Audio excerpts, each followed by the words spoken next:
যে তারা যদি তাদের অবস্থানে অনড় থাকে, হয়তো ক্ষমতা পরবর্তীতে সম্ভাব্য।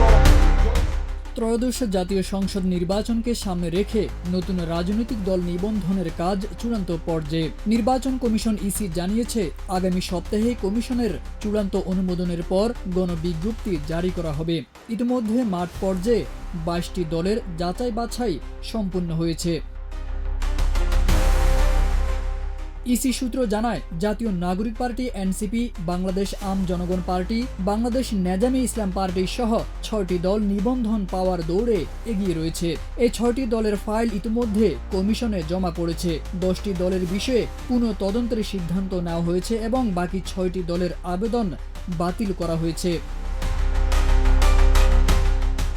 এদিকে দলীয় প্রতীক নিয়ে তৈরি হয়েছে জটিলতা। এনসিপি শুরু থেকেই শাপলা প্রতীক দাবি করে আসছিল, যদিও ইসি 115টি নির্বাচনী প্রতীকের তালিকায় শাপলার নাম রাখেনি। সিইসি এএমএম নাসিরুদ্দিনে জানান, শাপলা কাউকে দেওয়া হবে না এবং কেন দেওয়া হবে না তার ব্যাখ্যাও দেওয়া হবে না।